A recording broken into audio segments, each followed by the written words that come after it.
Namaste everybody. Hari Om, Shri Guru Guru Maha. So once again, we are joined by Bede Clifford ji, who is a student of Vedanta, who has closely associated with Pujya Dayananda Saraswati ji for several years, and is a practicing psychotherapist and also um, uh, somebody who has a lot of knowledge about our ancient Indian traditions and who tries to bridge the gap between East and West through his wisdom. So Bede ji, the topic that you will be speaking about today is the psychological transformation of the individual. So please take it from there. Okay, one of the most extraordinary things about Swami Dayananda was his, he didn't present a psychological theory. He basically rather showed what our psychology is. So that when he talks about the transformation of the individual, he makes it extremely practical as to what is required, what are the necessary conditions to bring about a transformation of us as an individual. And that's what I want to kind of talk about today, because the whole problem with Western psychotherapy is, well, what brings about a real change in an individual, as opposed to a superficial change or a change on the surface. And so what we're talking about, we want a radical change of the individual. Now, radical in Latin means at the root. So what can bring about a radical change of an individual's life? So that's what we're going to be looking at. And we're going to be looking in the light of Swami Dayananda, what I call Swami Dayananda's psychological teaching. Could I ask a question before we get into the main topic?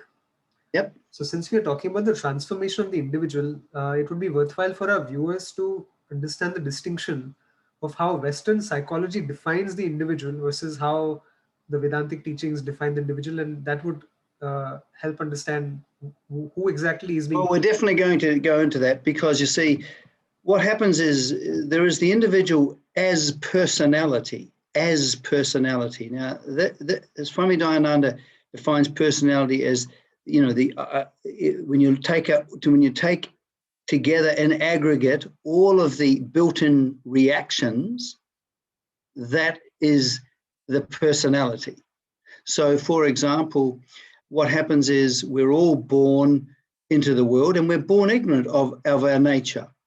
This is our fundamental problem. So we then come to conclusions about ourselves. But it's not just simply having a conclusion in my head.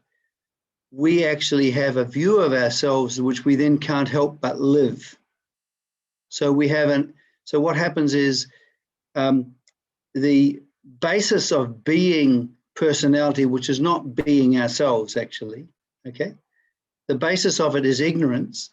But what determines the form of our personality is our past experiences, particularly the experiences that we have as a child. So what happens is, through our interactions with the world and other people, there comes a sense of identity, which Swami Dayananda calls personality. And this is my experience of myself, the feeling of who I am and what I'm like. Particularly what I'm like. And by the time you're 6 years old, it stabilizes. Sometimes it stabilizes earlier when at 3 years old, and then you got a lot of psychological problems in that case. But normally around about 6 years old, the sense of identity becomes stabilized. And then the unfortunate thing is that we then have a compulsion to repeat it, to keep on preserving it. Because the thing is that our sense of identity is our security, actually, right? So in the sense that this is how we make sense of the world. So we come to very fixed ideas about who we are, what we're like as a person, what other people are like in relation to us, and what life is like in general. And this is... So when I'm looking at life and myself from personality, it's what Swami Dayananda calls, because I'm seeing it, it's there. It's subjectivity. So basically from personality, a world is projected that I take to be real. So if I say, for example, oh God, life sucks. This is my feeling. If I have this feeling that life is just a very hard and arduous thing, that's exactly like seeing a snake instead of a rope. But I think that I'm actually looking at life. But when I'm enclosed in personality, which as human beings, that's our default position before we come across a spiritual teaching, I'm enclosed in a sense of identity that I take to be myself. And I've also got this, what interested me about Swami Dayananda is that Dr. Freud thought that the problem of human beings is they have destructive drives, right? So he called it a death wish because he couldn't understand why people would act so self-destructively. But for Swami Dayananda, it's all centered on identity. So that even though, you know how people can get themselves into trouble again, the same types of trouble again and again and again and again? Because what happens is that reinforces a sense of identity. So self-preservation as personality is a tremendous dynamic force. It's an unconscious motivating force. And I think I've told you about the example of this woman that when I was about 20, they were talking about what Dr. Freud called repetition compulsion, where this young girl, what happened was her father was an alcoholic and he used to beat her up. So then she wanted, of course, to get away from that. Then she fell in love with a person. And guess what? He was an alcoholic and beat her up. She got rid of him, then got married to another one who did the same, did it 3 times. Now, in her mind, she was just simply seeking to be happy. Right. But there was a hidden agenda there that of preserving a sense of identity. Because this isn't pleasure, but it's definitely secure. Right. So, quick question on that. Mm-hmm. So, when you speak about like this particular example, usually isn't it survival instinct to escape from the cause of your pain and suffering as opposed to wanting to recreate it? So, could you Okay, yes, that idea? it's very interesting. It's very interesting. The fear of being nothing is the biggest fear. It's the fear of death. So once your life and being is identified with the sense of identity, you are going to preserve yourself. And so it is preservation. The difference is that Dr. Freud considered it a death wish. For Swami Dayananda, no, it's preservation of identity. The whole problem is centered on me and what I take to be my life and being, right? And when I come across Swami Dayananda's writing, I got very excited because he made a distinction between myself as personality and myself as simple conscious person. Now, fundamentally, this isn't really, there's no distinction really in the West between these two. They're not clearly defined.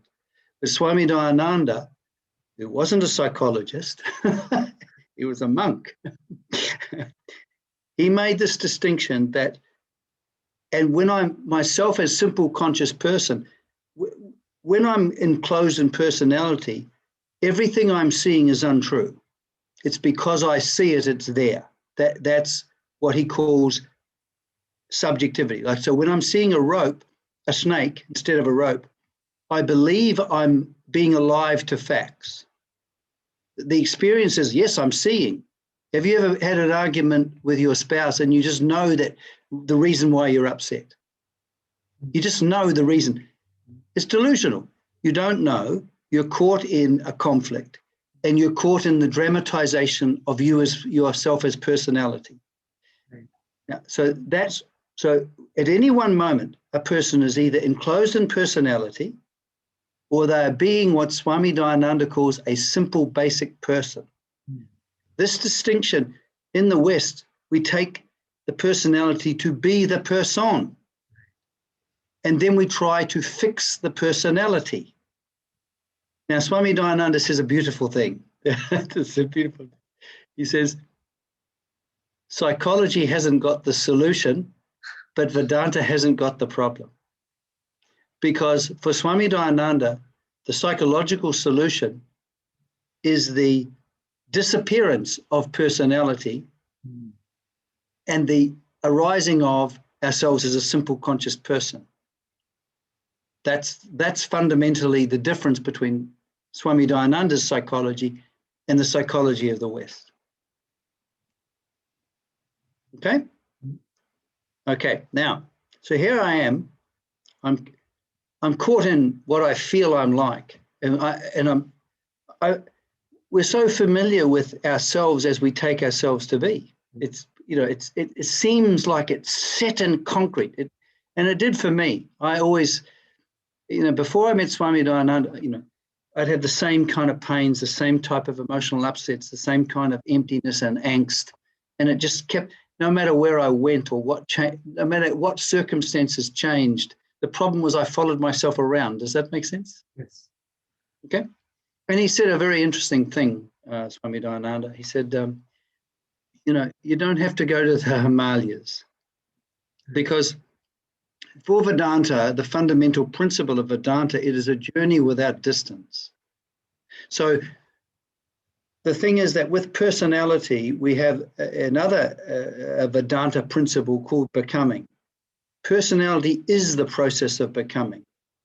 It is this seeking of happiness and security in the world of appearances. Right. And this is what Swami Dayananda referred to as samsara, actually. He gave it an existential definition. It's not this big thing, that cosmological picture, I'm suffering from samsara. He said, no, you are actively engaged in seeking security and pleasure and happiness where it's not.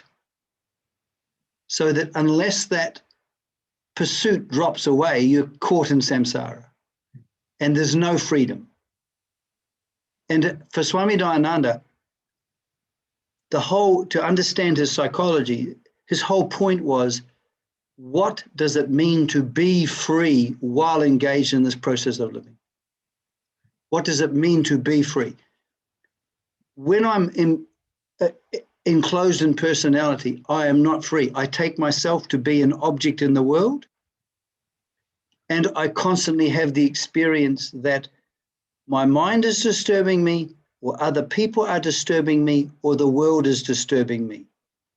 I take the meaning of my suffering. First of all, I have this delusion that the world can give me happiness and take it away. And that's a very convincing experience. The problem is, if that's true, freedom is not possible. It's just not possible, because if the world is constantly making me unhappy, how can I change the thoughts and feelings that arise in me, Prashant? No, because that works according to laws. Can I change the behavior of other people? No. Can I change the circumstances of mine? I can sometimes functionally improve it, but they are what they are. Right. And if they are determining what I am like, if my emotional and psychological life is one moment I feel happy, one moment I feel in relation to what's happening, it's continual reactions. I'm happy about this. I'm sad about that. I'm confused about that. I'm elated about that. I'm depressed about that.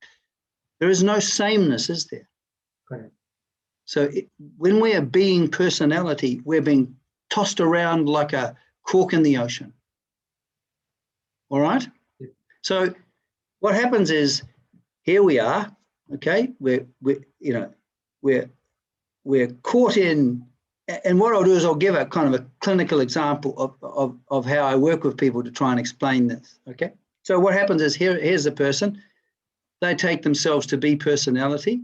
So they have this delusion that their problem is the objects they're struggling with, whether it's their mind, other people, or the world. And if only I could change those things, I would feel better about my life, okay?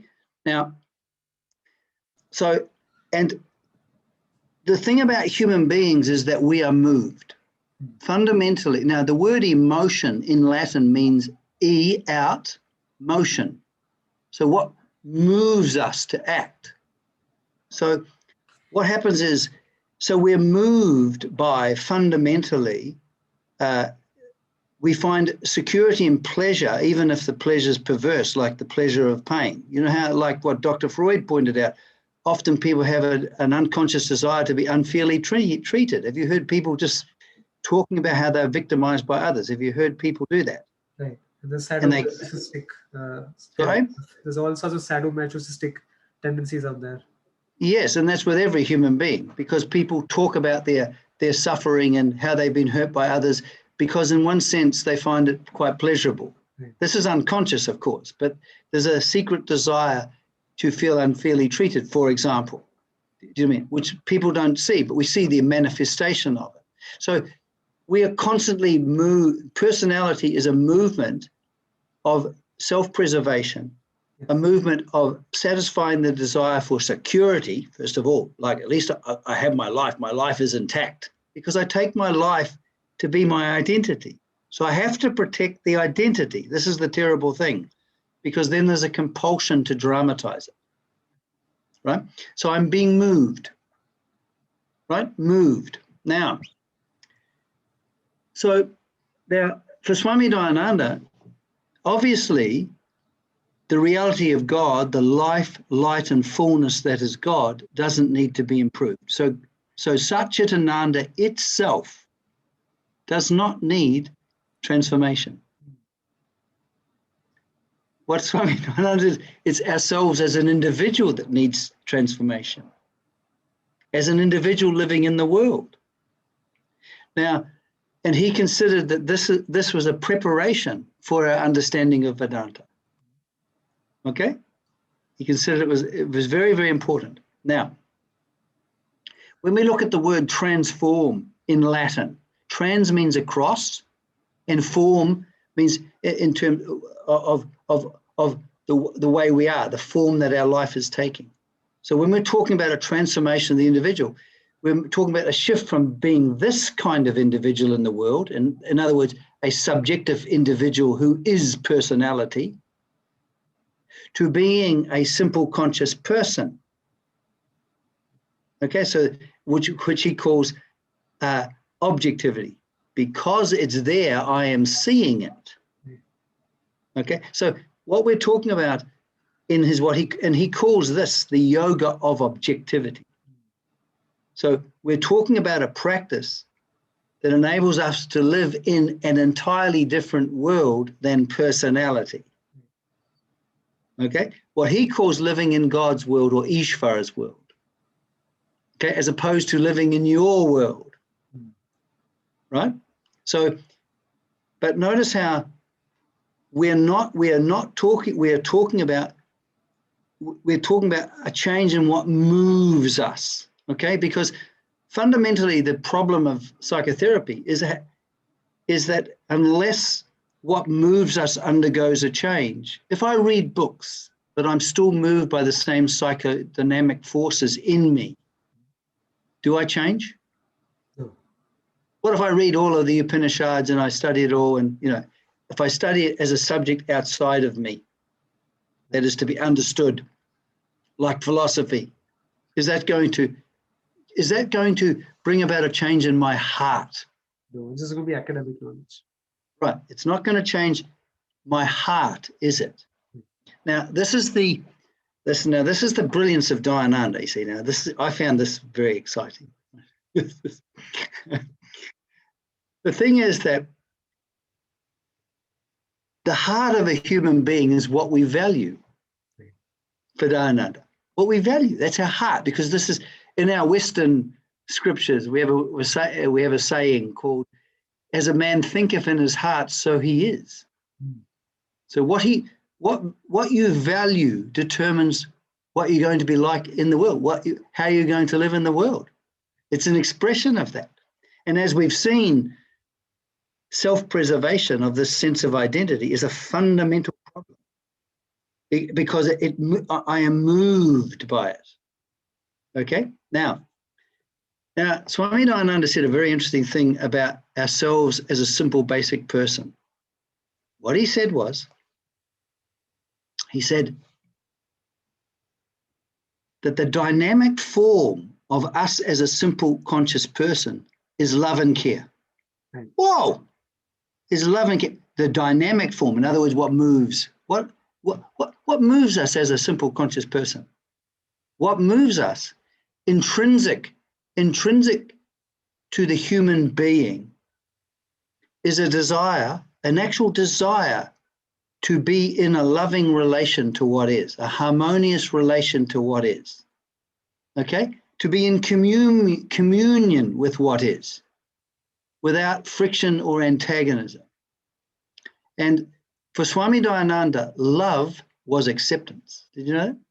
Yes. Not acceptance of myself as personality. I've got my good points and I've got my bad points, and okay.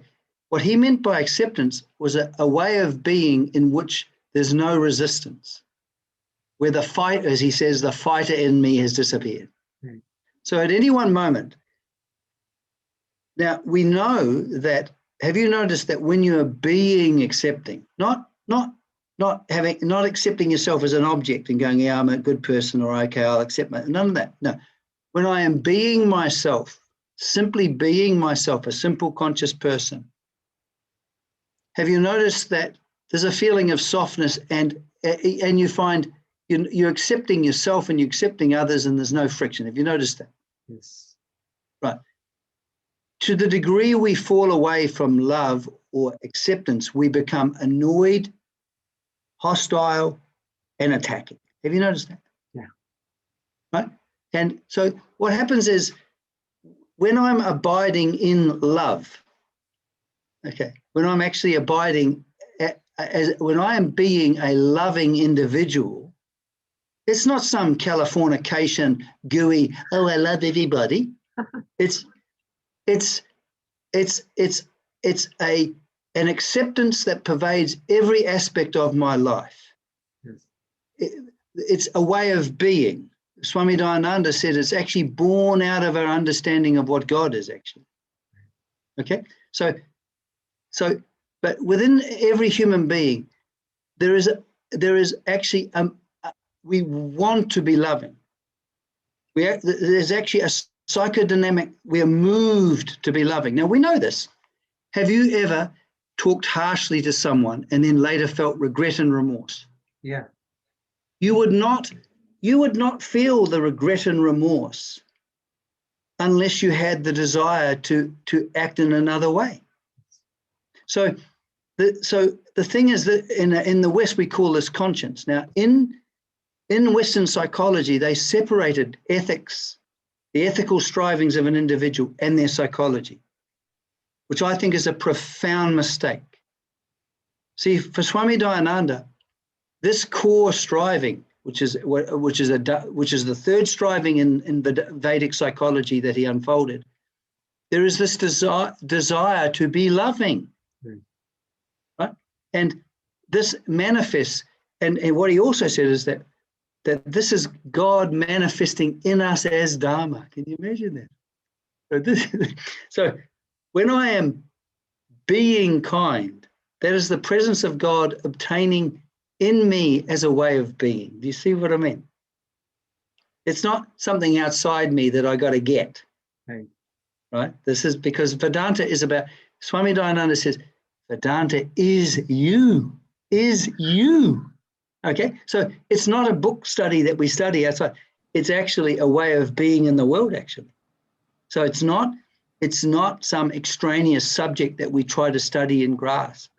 It's rather a vision in which we live. Does that make sense? Yes. Okay. Which I found very interesting. I found it very interesting. Now, getting back. So I have this movement to be loving, to be in harmony with everything. And I know that this is the case because when I'm not, I can't feel happy. And this is the fundamental thing with Dayananda. The dharmic striving is core to the basic person. There is no happiness unless I'm living a life that's in conformity with these basic dharmic strivings. Not possible. Okay? I can have pleasurable experiences and I can look after myself in terms of security and pleasure, but that is not happiness. In the West, we think that is. We think security and pleasure are it. That's the meaning and purpose of life. Okay, this is a profound problem in the psychological area, and right? But so here I am. I have this dharmic striving to be loving, which means to be without friction in relation to what's in front of me. Beautiful thing. Do you see what I mean? And we have in our Western scriptures a beautiful saying that reflects this, but I didn't understand it until I met this Hindu monk, believe it or not. And this is a beautiful statement. God is love. Those who are abiding in love are abiding in God, and God's abiding in them. Beautiful. So the thing is that I think you guys call it Sanata Dharma or something. Yeah. Okay, so we're talking about a way of living in the world, not some wussy kind of spiritual, new agey kind of I love everybody business. Yeah. It's not like that. So the point is, isn't it amazing that we can be moved to be loving? Yes. You see what I mean? Now, can you see how that being moved to be loving is a lot different than being moved to be angry and dramatize anger, isn't it? Mm-hmm. Because one is being moved by what Swami Dayananda calls binding desires. Yes. The basis of which, of course, is to preserve a sense of identity that's not true. But so that's the first one, the aspect of love. Now, what's interesting is only in acceptance do we become alive to facts. Right. Because Swami Dayananda's got another interesting psychological principle. The basis of reaction is non-acceptance of a fact. Yeah. Beautiful. Yeah. So when I'm being accepting, I'm being the very acceptance itself. They call it formally graceful acceptance in the text. Right. This enables me to become alive to what's in front of me because it's there, I'm seeing it, objectivity. And it puts me in the world as it is, alive to facts. Without love, there is no aliveness to facts. Isn't that amazing? Right. Isn't that amazing? Now, Dayananda was asked a very interesting thing. It was a profound, see, I find he makes a lot of pithy statements, like beautiful little statements that just open our eyes. Yeah. What he said was, someone said to him, Swamiji, what's the meaning of life? And he said, the meaning of life, obviously it's not death, it's to live. But he says, what do we mean by living? He says, you're only living when you're alive to facts. So in other words, this mindless dramatization of ourself as personality, is that living, Prashant? No. Absolutely not.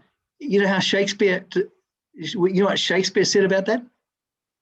A tale told by an idiot full of sound and fury that signifies nothing. Now, so you can see there's no hope in being personality. If I wish to arrive at an understanding of what love, which what being free means, I can't be free when I'm not being loving. Yeah. This is why when I'm caught up in hatred, particularly hating the haters and all of this stuff, that you can never, the Marxists, for example, the identity politics people, they hate people for the virtuous reason. There's no such thing as virtuous hatred. Right. It's a mindless dramatization. Okay, no religious person in the full sense of the word can accept that nonsense. Okay, now we won't get caught up on that one. Okay, so here I have, so this is the first, so the dynamic form of the basic person is first of all love. Okay, which he means by acceptance, not some wussy sentimental feelings. I just love everybody. None of that. Right? Now, the second thing he says is care, caring, taking care.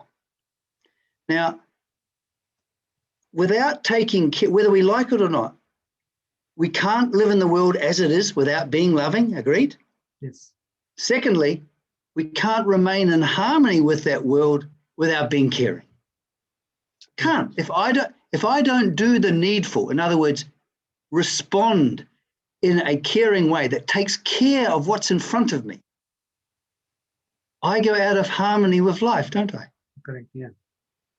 Whether I like it, You don't have to believe in this. See, the wonderful thing about Swami Dayananda, I'm from the West. We don't believe in belief.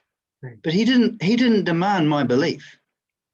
He unfolded reality. He gave me a clear and undistorted view of reality that I could verify in my own life.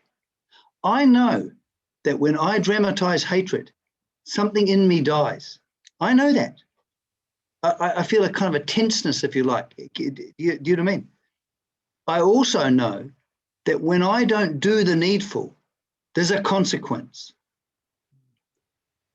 There's a consequence. I go out of harmony with life. So what we're talking about here is that as a human being, I have a possibility. This is a magnificent possibility. This is our salvation. We have a possibility to be moved by love and possibility to move by care. Now, when I talk to my psychotherapy clients, I talk about goodwill and concern. Mainly because the word love has been, people love soap these days, like love is such a distorted word, a beautiful word that's just been destroyed, the meaning of it. So here I am, there's a possibility of me being moved by love and care. Now, let's see what Swami Dayananda means by emotional maturity. Isn't that interesting? He used the word emotional maturity. What does he mean by that? He defines it beautifully. He says, when you want to do what you need to do. See how the want, when I want to do, because it's a want, I am being moved. Okay? So when I am being moved by love and care, I am emotionally mature. Okay? When I first heard this, I knew how emotionally immature I was because I knew that many aspects of my, and still I still have emotional immaturity. Because when I can fall away from love, Prashant, I can. And I can fall away from being caring, not doing the actual needful. So I fall into being personality, being moved by another agenda than love and care. But what he's talking about is that we're talking about an emotional growth. We're talking about a movement from being moved by self-preservation and what he calls binding desires to being moved by love and care, where we're actually wanting to live a life of that right here, right now, as I am, in relation to what's happening in front of me. I want to be loving, in other words, being in harmony with what's in front of me. And I want to do the caring actions necessary to keep me in harmony with this. And because the funny thing is, you can't, this is the other extraordinary thing he says, it is not possible, he doesn't say it exactly this way, but this is what he meant. It is not possible to be in harmony with myself if I am not in harmony with what's in front of me. It's a delusion. The idea that I can be happy and not live happily is ridiculous. Yes. This is a fundamental mistake in our Western culture. We think happiness is something we're going to attain in the future, right? Whereas with this Sanatana Dharma, have I got the word right? Sanatana Dharma? Sanatana Dharma, yes. Yeah. It is a way of living in the world, which is happiness itself. Yes. It's living happily with myself, with other people and the world, because I am being loving or being accepting. It is also, Swami Dayananda made the distinction between reaction and responsiveness. So because I am being loving or being accepting, I can now, that's the basis of responsiveness. It's not passivity. So accepting doesn't mean you agree with what's happening. Okay? Acceptance is being alive to what's happening, actually, without resistance. And then you respond in the best possible way. Does that make sense? Yes. So it's not passive. Sorry? I have a question there. Yes, you can. So you spoke about those three things, that, okay, or two things, being happy with oneself and being happy with what's in front of you. So not happy about what's in front of you, being without resistance. right. In other words, open to what is happening, alive to facts. Because if I'm resisting what's happening, I get into reaction. Yeah. Okay. Okay, makes sense. Yeah. Is that what your question was? Yes, and there's one more question, which is one is being alive to facts. So the facts of reality as they are.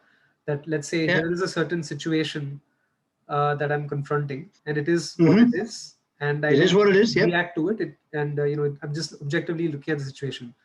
How Yeah. does one, without the knowledge of the self, like when we are just speaking in terms of the right attitude, but without the knowledge of who I am, how can one be happy with oneself as well?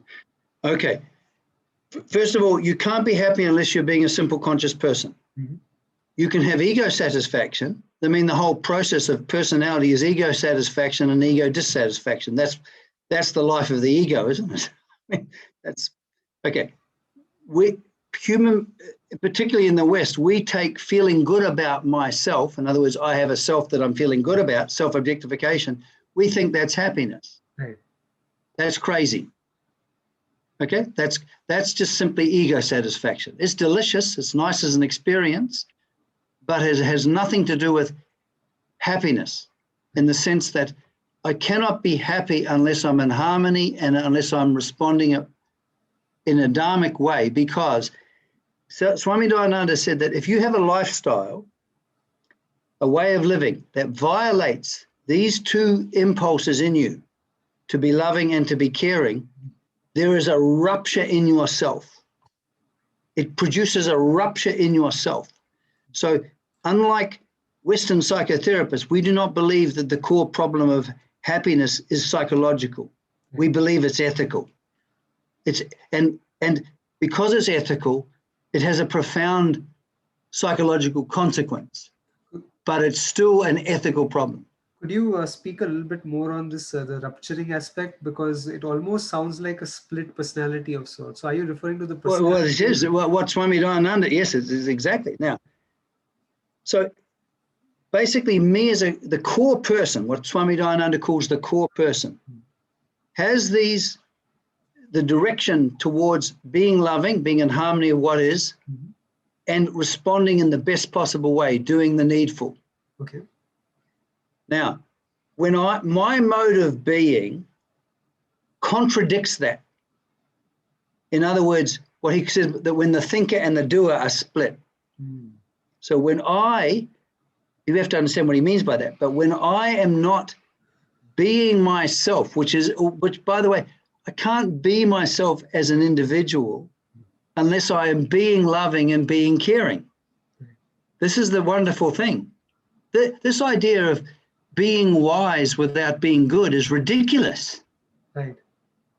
It's just ridiculous. It's a spiritual delusion. Because for Swami Dayananda, he basically says the ultimate thing about freedom in the last part of the second chapter in the Gita, to be myself is to be free. So if I can be myself without external supports, without needing my mind to be in a certain way, other people to be in a certain way, or the world to be in a certain way, he says, this is wisdom. Can you believe that? This is wisdom. How profound is that? Yeah. I mean, that really sorted out all my stupid religious ideas and spiritual ideas that I had, which were many and varied before I met Swami Dayananda. So this rupture, if I am, let's bring it down to practicality. Yeah. Have you ever attacked someone but felt right? Have you ever attacked if they were wrong? Acted in a hostile way and felt right about it while you're doing it? No. Yeah, but when you're caught in it, you feel right. Right. But when you come to your senses as a simple conscious being and you look at it and you go, uh-oh, this is a bit ridiculous, Right. right? But the thing is that because that's a rupture. Right. When I'm attacking, I hurt my soul. I split off from the heart of myself. I become unreal. I become I'm no longer in my life reflecting God, the life, light, and fullness that is God, which manifests as this attitude of graceful acceptance, am I? So can I ask a clarifying question so that I'm clear on this topic? Yeah, yeah. When we talk about the basic person, we are essentially referring to the self. This is the basic self without any colorations, without any personality associated with it. Is this who you are? Well, no, this is the transformation of the individual. So what it is it's I'm conscious of. This is still good, because Immanuel Kant, he used the expression reality in itself. Yeah. He didn't believe you could know reality in itself. So there is, in Vedanta, the ultimate vision is there is only God. So and that means that this life, light, and fullness that is God, and the life, light, and fullness that I am are appreciated as one and the same. I'm not talking about that. Okay. Because that's knowing consciousness in itself. Okay. Okay. Yeah. I'm talking about what Dayananda talks about, the preparation. Okay. But it's definitely he says it's a reflection of that. So you are talking about the conscious being, the simple conscious individual. Okay. The conscious individual. Okay. Who understands God in his manifest form, Ishvara in his manifest form. That's available to us. Right. But Swami Dayananda says that has to happen first. Right. So the wave has to become into harmony with the ocean before it knows the oneness of itself as water. Right. I don't deal with that. I'm dealing with you as an individual living in the world, and a shift in the consciousness of this individual from being subjective to objective, to being caught in the darkness of not being alive to facts, looking at snakes, to being alive to facts. Right. Still a wonderful thing, by the way. Yeah. That's, even though it's kind of down here, down and dirty where we live, it's a very good thing. It is, yes. Okay. And Swami Dayananda says we can't bypass this step. You can't bypass coming into relationship with Ishvara. Okay. Can I ask a few clarifying questions now, or should I save them towards the end? No, you can ask that. Yep. Okay. So now you've clarified what you mean by the conscious individual, the basic individual, the basic person. And now you also mentioned the personality, and something about how the personality becomes somewhat hard-coded by the age of 4 to 6, something along those lines. Yep. So as a child who doesn't really have the same complexes that we do growing up as adults, insecurities and such, could you speak a little bit about, is there some reality, albeit it may be a mithya reality, but is there some reality to those personalities themselves? Because from the way Carl Jung categorized the personalities, they seem to be buckets, and people somewhat seem to be fitting well into those defined categorical buckets.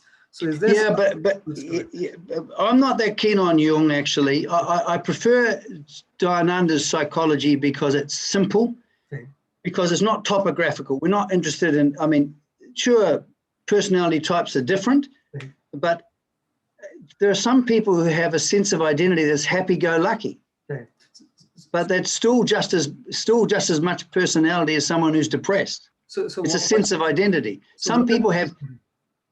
So just on that thread, like what I'm trying to get at or trying to understand better, is that if it is our individual pathologies and our insecurities and our not being able to view the world in an objective fashion that strengthens the personality as opposed to the basic person, then I'm just trying to understand what those buckets of predefined personalities are and why it gets strengthened in the directions which coalesce in the form of those specific buckets. Like Okay, well, yeah, but there's a difference between, you see, I might have a particular form of personality that's intrinsic to me as an individual. Okay. Right? And so, for example, some people might be more extroverted, as Jung said, or some people more introverted, some people more intuitive, right? That's just simply, in the world of function, that's fine. Okay. But it's not that important, because we're looking at the person in the light of one principle. What does it mean to be free while living? So those are psychological questions which can be interesting, But for Swami Dayananda, the whole purpose of Karma Yoga is two things. The resolution, the neutralizing of the binding grip of being dramatizing personality, right? Neutralizing it so that that means I'm not being moved by minding desires. They may be present, but they're like a snake without fangs. So the psychological importance, if you like, is the neutralization of binding desires. Right. And then the second thing, the reason for Karma Yoga is to bring about what he calls a contemplative disposition. In other words, a disposition to be with myself as I am without resistance, and to be able to abide in that. So it helps to know what the purpose is, because those questions you ask are interesting in terms of psychology, but they have no value really or any use when it comes to this transformation that Swami Dayananda is talking about, which is the fundamental transformation from being subjective to being objective. So just one last one on that piece, just to close the loop on that one, which is, so now what I understand based on further clarity is that you have the basic person. Again, I'm just kind of building up back. So By all means. There is this personality which is not something that we are very much concerned with. And ultimately that persona. We're definitely concerned with neutralizing its effect. But we're not concerned with what type of personality it is, what is its shape, all that. So the details don't matter as much as the fact that there is something like a personality as such, and that needs to be neutralized and brought back to the basic person. Yeah. Okay. So So just one follow-up there would be that it's almost like the personality is not present as you're growing up, but you kind of feed it with the water and the environmental factors which help make it more of a concrete thing in itself, when it is never meant to be separate from the basic self. So there's a germ of the personality, but that germ hasn't really blossomed to the extent that it has, had we not fed it with the reactions and the non-objective. Well, can we distinguish between functional personality, which is I learn skills and I learn manners and I learn the cultural mores and all that, very important. So that's functional personality. It's not the identity that is cut off from reality. Got it. Right? But it's functional and it's important. Okay. For example, if you've got children, your job is to teach them how to live their life, to gain social skills, to do to do what's required, all of this sort of stuff. Right. All very necessary, right? But what we're talking about when it comes to Vedanta is people are enclosed in a sense of identity, because irrespective of how well you bring up a child, the fundamental problem of the human being is that they are cut off from God. They experience a life and being separate from God. Implicitly in that is what he calls self-dissatisfaction. When you're cut off from reality, you can't be happy. This changed my whole life, because I used to think I had psychological problems until I met Swami Dayananda. And what he made very clear was, in our Western scriptures, we have a notion of the branch and the vine. If the branch is cut off from the vine, it's miserable. Can't help it. It's withering. Right. It's not that it's got psychological problems. So when I'm cut off from Ishvara, when I am not rooted in God or in the presence of reality, I'm caught up in myself. I can't help but be unhappy. Right. That just goes with the territory. So, and this is a universal problem. So no amount of psychological training with our children, looking after them, none of them are going to fix the universal problem. Right. Of course, we can teach them the value of living a life of Dharma, which I'm going to go into in a minute, right? That's of course important, but that's not going to necessarily solve the fundamental problem of self-dissatisfaction, which is I hate being what I'm like, and fear. So just on that one note, you mentioned about cognitive disorders, like you have psychopathologies. You have something with MPD or schizophrenia or something of that sort. Yeah. And also earlier in one of our previous talks, you mentioned that what we are suffering from is an ethical problem. It's not a psychological problem. It's an Yes. ethical problem. So would you propose that, as opposed to the contemporary means of curing these problems in Western psychology, even these ailments could be cured just through an ethical means? Well, I know what theoretically true. You see, theoretically, for Vedanta, my problem is I'm not being myself. I'm being a self. Right. Right. So at any one moment, if you notice that if you're out in the bush or somewhere, because no trees or bushes ever told you to get stuffed, has it? It doesn't trigger you. So when you're out in the bush, you can sometimes find yourself just simply being quietly filled with the presence of what is, and you find yourself disappearing as a dissatisfied person, and there's a certain quality of just being alive to what's here. Yes. Right? So what's happened is you as personality has disappeared, and what Swami Dayananda calls being resolved into Ishvara. So you as personality are resolved into the very presence of reality itself. You're filled up with the presence of reality, and you appreciate yourself in a different way. Right. This is fundamentally the change. Now, a person who's seriously disturbed or psychotic or schizophrenic, that's even Swami Dayananda says it's not really appropriate to study Vedanta with that. Okay.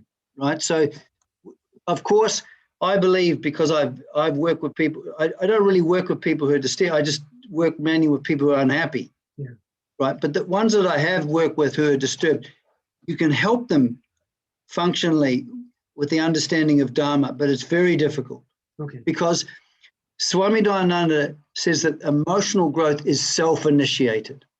So because we have this longing to be loving and longing to be in harm and to maintain the harmony of life, when we don't, we suffer intrinsically, we have a suffering. That can arise in us. We think we really got to change here. We've got to live a different kind of life. This is not working. Right. So this desire for me to change has to be self-initiated. You can't do it for people. Okay. And because they are not in a position to initiate that change, they require some external support through form Of course. And so they should have, yes. Got it. That makes a lot of sense, because what you say, I kind of have a similar understanding that theoretically it is possible, that ultimately it's a fundamental human problem that could be solved regardless of any condition, but it takes something to get to that level before they are able to initiate that change. That's right. And Swami Dayananda, as you can see, is very sane on this. We're not, you see, because he would sometimes say, I am not talking about Satchitananda, because fundamentally the individual, to be able to approach the Vedanta teaching, the ultimate vision, there is only God, to actually abide in the appreciation, there is only God. What happens to even me as an individual is resolved in the totality. That's the second step, which I don't deal with. Okay, I'm only interested really in Swami Dayananda's psychology, which I believe is a great subject, which I believe needs to be given far greater emphasis, because it is the transformation of the individual that makes it that innate. Because once they understand what it means to live in God, right, they will then be, in other words, come into relationship with that. It's then it's meaningful. Thou art that. Right. But it's not, if you don't understand what God is in a practical sense, become conscious of the presence of God in his manifest form, the presence of the given, there's no hope. Right. Okay? There's no karma yoga without Ishvara. Have you heard that saying? Yeah. Okay? Now, so we can see that here we are looking at this transformation from being enclosed in personality to being to being and moved by the psychophysical forces that personality is in, right, to being moved by Dharma. And this is what he means by emotional growth, because I'm still being moved. You see, it's not a question of it's not whether I'm governed, it's what I'm governed by. And Swami Dayananda considered Dharma the presence of God as it exists in the heart of human beings. And this is the non-duality. I want to do what I need to do. In other words, the will of God and my will become one and the same. That's what's really interesting. That solves the religious problem, doesn't it? It's no longer external. You know, God hasn't got a stick telling you what to do, which in our Western tradition, we've got a rather wrathful God. Yeah. So we're clear on that? Yes. Now, the question is, practically, how do we bring about this, you see? Now, so here's a person, let's say they come, and I'm working at the level of Dharma. Let's say a client comes in, and I had a client who said something like, I've got different paradigms than my wife has. And I said, well, I'm not interested in your paradigms. I'm interested in what you're saying and doing and how you're saying and doing, because that is your way of relating to your wife. Okay, that is your relationship. Now, the first thing that we need to do, in Vedanta, the very starting point of Vedanta is listening. Yes, yes. Right? So what happens is, when a person goes into a state of listening, what happens is all the judgments that have been built in them, the notions about life, who I am, what the world's like, they are set aside in the very state of listening. Can you see that? Correct, yeah. So then now I've got a basis, because I'm now, when in listening, I am being a simple conscious person. Now that was the extraordinary thing about Swami Dayananda, by the way. He talked to us as persons. He would evoke he didn't, even though he had a tremendous stature for us, he didn't talk one up, one down to us. Correct. He talked to the person. He would evoke the conscious person. You see, if a person talks one up, one down, they actually evoke infantile reactions, actually, believe it or not. Very true. Doesn't help, right? So, but he didn't have a need to prove himself, so he was direct. Now, so what happens is, the first thing is that a person has to literally be a simple conscious person in order to discover something new. Because there's a fundamental spiritual faculty in the basic person, and they call it the faculty of discrimination in Vedanta. Right.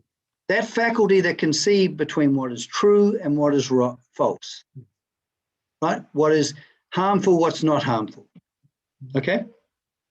So what happens is, and this is what Swami Dayananda says, that, see, what we value moves us. We can't help but be drawn to what we value.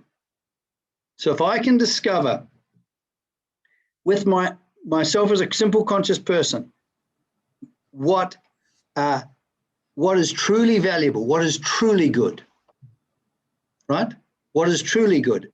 So even if someone's having a lot of trouble with their wife and they're arguing and stuff like that, and I say, I get them to examine, what would it be a good thing to live in a harmonious and happy way with your wife?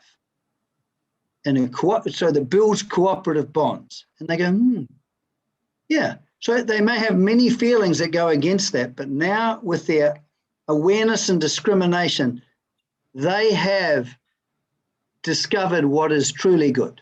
Yes. They might forget it, but now we have a starting point, don't we? Yeah. Because they go, yeah, this would be really good. Yeah. Now, St. Thomas Aquinas said a very interesting thing.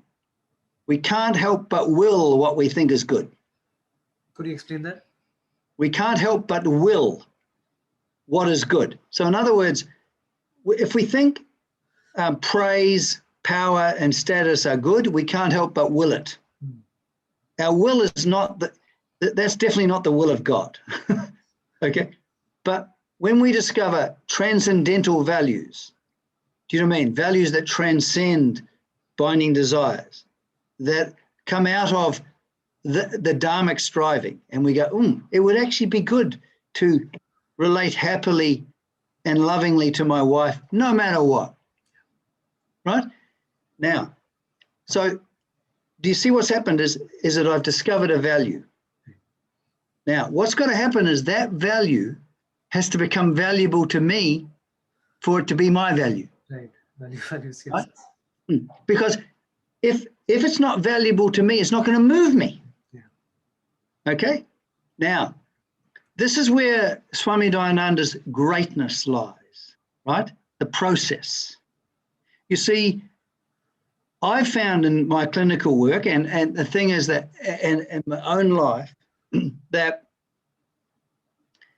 when we first start, we can see that we can use goodwill and concern or love and care as our measure, as an external measure. So in other words, we can consciously and deliberately look at life in the light of Dharma. We can look at our conduct in the light of Dharma. When we look at our conduct when we're in personality, we feel completely right. But in the light of Dharma, we don't feel completely right. The light of Dharma. So at the beginning, we have it's like an external measure that's outside our psychology that we're willing to live by. Yeah. And what Swami Dayananda calls this, he says, fake it till you make it. Yeah. So I may not feel like being harmonious. I may not feel like doing the caring act, but because my discrimination and awareness has been brought to bear and I've discovered that this is the best way to live, I'm willing to do it. Yeah. Okay? To do it. Now, what this is the way he saw the three. I think it's called tamas, sattva, and rajasic. Right. Personality, even if it's angry, is not rajasic, by the way. It's passive. Yeah. It's just been produced in me. So the way I am as personality is completely passive. But what I do is I shift into rajasic. I consciously and deliberately live a life because I'm not going to be willing to do this unless I see the value. Does that make sense? Yes.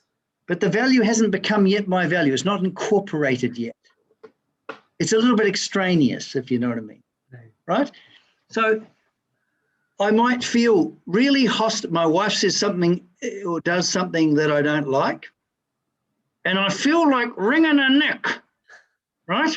Yeah. But what I do is I can see, even though I've got this strong desire to attack, but because through the grace of God, what obtains in me, I haven't forgotten Dharma. In other words, Dharma, the voice of Dharma is still talking to me, which is God talking to me, by the way, Yes. right? But not talking to me as a person outside me and all that stuff. So I go, okay, I won't do it. So I fake it till I make it. I will still remain in terms of conduct loving. I don't feel loving, Right. but I'm living by these principles of Dharma, aren't I? I'm living by them. Right. But then what I find is as I keep practicing, I find myself sometimes spontaneously living in the right way, wanting to just so I'm not trying. Now I'm living from my values. Right. I'm living, in other words, they are what the values are what I am being. So in some sense, when you fake it to make it, you're weakening the triggers from affecting you any longer because they become weaker and weaker each time you resist. Is that? No, I'm not. Well, that's the consequence. What I'm doing is every time I live a real value, which arises out of goodwill and concern, I establish it more in me. Okay. So I have to live the teaching. Otherwise, it's ridiculous, right? So every time I live the value, live the value. Remember what Swami Dayananda? Vedanta is you. Right. Is you. So when I refuse to go with my hatred or my annoyance, and I do the loving thing, it's like I'm establishing in me this value because I'm living it. Does that make sense? Yes. So, but this means that I have to be conscious and deliberate. Now, some people go, yes, but you should just spontaneously do it. Like Krishnamurti says, oh, okay, if you just, the intelligence will act spontaneously. No. Forget all that, because that might be fine in the absolute way. What Swami Dayananda says, you needed to live a consciously and deliberate life. This is this rajastic thing. But rajasistic will then will spontaneously start to move into sattva. This is where it's spontaneous. Yes. This is where I'm simply being myself. I am wanting. This is emotional maturity. I want to do what I need to do. Right. I want to live the way I should be living, because, and this is what he means. This is psychologically being free. This is not such as enough, but psychologically it is being free. So this is what brings you to the basic individual. This is what makes you the basic individual. This heals the basic division. Because you see, to understand Swami Dayananda's psychology, it's truly profound, because no happiness is possible unless I'm living a dharmic life. Yes. And also, which we won't go into now, what's important is that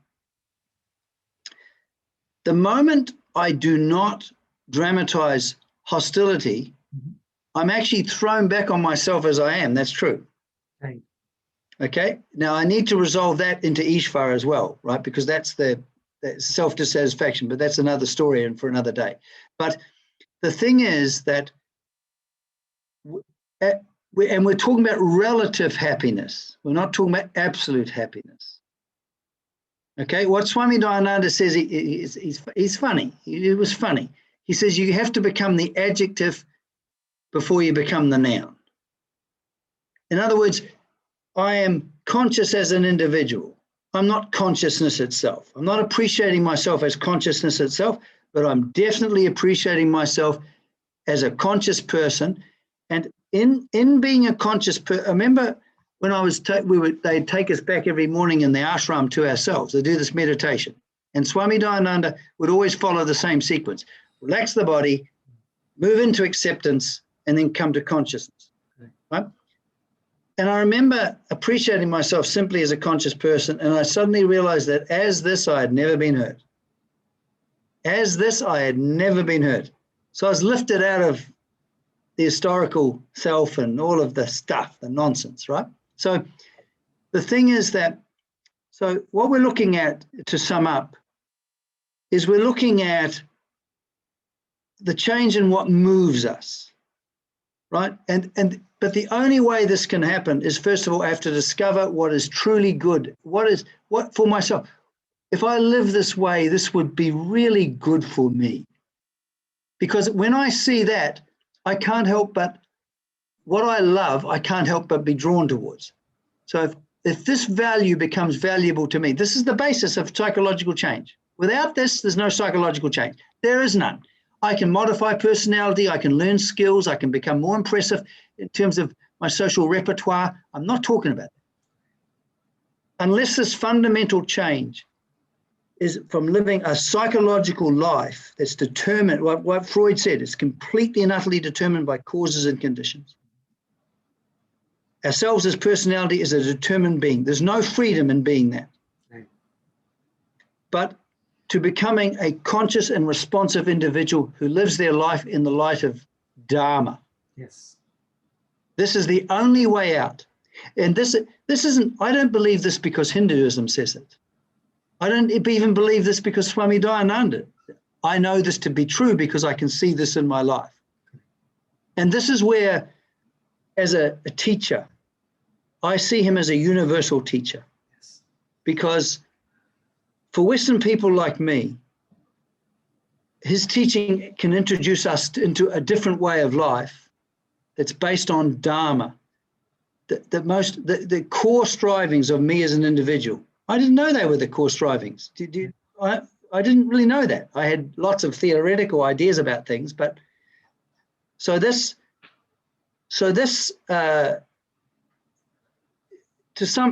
end at any one moment, where I live Dharma is right here, right now, as I am. So I'm facing an event. Am I in harmony with it? Am I with it in the sense of alive to what's happening? I often find I'm in imagination. Okay, that's imagination. I come back to live, I come back to being a simple conscious person facing what's happening. because implicit in being a simple conscious person, there is a feeling of relaxation, right? There's a feeling of relaxation. There's also a freedom because I'm not being determined. And there's also, this is the only, if I am not living a dharmic life, I can't have the feeling of being at home with myself. I can't. Right. It's just not possible. So these three elements of being composed, free, and at home with ourselves, this is the psychological transformation. Beautiful. And when I am being like that in the world, what he calls, this is the attitude that is born out of our understanding of God. Because living a life of Dharma, he says, when you're living a life of Dharma, you don't make the decision of what to do. Ishvara does. That's very true. Right. So this is a profound subject. We've only just touched it, but I just hope that I've given a sense of how brilliant this man was. Yes. And what he has to offer us as an individual. We can't bypass the necessity of this transformation of ourselves as an individual when it comes to Vedanta. We can't go straight. Swami Dayananda, we can't go straight to Satchitananda. Yes. Very true. Okay. And so thank you so much, Biji. This, if I may so say, it was a transformative talk for me as well, and I found a lot of value in it. And even for my own personal understanding, and I'm sure our viewers would think the same. So we are looking forward to continuing this discussion. And whenever you have a topic in mind, we could carry on from there. Yes. Well, what we'll talk about is next time is how do we resolve ourselves as personality, or what is involved in, not how, but what does it mean to resolve ourselves in personality into Ishvara, which is the ultimate psychological, in terms of psychological pain and suffering, it is the solution which we can go into next time. Amazing. Looking forward to that. So thank you once again, Biji. Hari Om.